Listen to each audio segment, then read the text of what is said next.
आपल्या मधुर आणि सुश्राव्य आवाजानं रसिकांच्या मनावर अधिराज्य गाजवणाऱ्या ज्येष्ठ गायिका सुमन कल्याणपूर यांचं निधन झालंय। वयाच्या 89व्या वर्षी मुंबईतल्या राहत्या घरी त्यांनी अखेरचा श्वास घेतला। त्यांच्या निधनानं भारतीय संगीत क्षेत्रातील एका सुवर्ण युगाचा अंत झाला असून संगीत विश्वावरती शोककळा पसरली आहे। मराठी भावगीत, भक्तिगीत आणि हिंदी चित्रपट संगीतात त्यांनी दिलेलं योगदान कधीही न विसरता येणार आहे।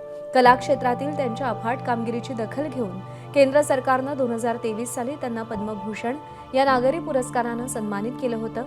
मराठी, बंगाली, उडिया, पंजाबी, राजस्थानी, कानडी आणि भोजपुरी अशा वेगवेगळ्या भाषातील गाणी त्यांनी गायलेली आहेत।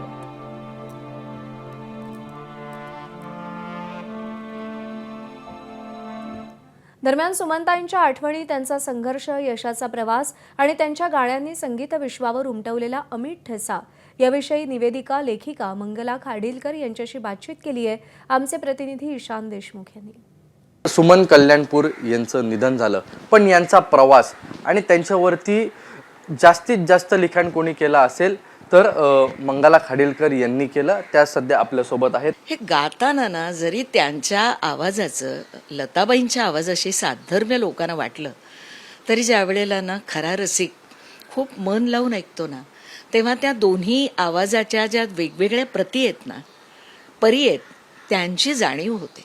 त्यामुळे मी असं म्हणेन की सुमनताईंनी प्रत्येक गाणं हे आपलं स्वतःचं कोमल आत्मभान, आपल्या आवाजाचं माधुर्य आणि सहजता लावून गायलेलं आहे। त्यामुळे त्यांचं गाणं हे त्यांचंच गाणं आहे, ते वेगळं गाणं आहे।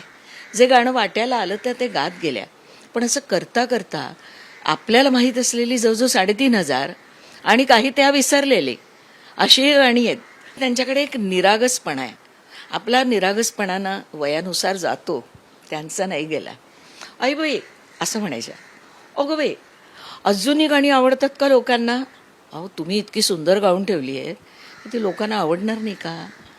मग कधी कधी इतकं सुंदर दृश्य असायचं की लोक त्यांना अहो ते बुझा दिए हैं खुद अपने हाथों, ते घ्या ना जरा, किंवा ते गरजत बरसत सावन आयो रे, ते घ्या ना जरा, की त्या असं काहीतरी करायच्या आणि 2 ओळी गायच्या।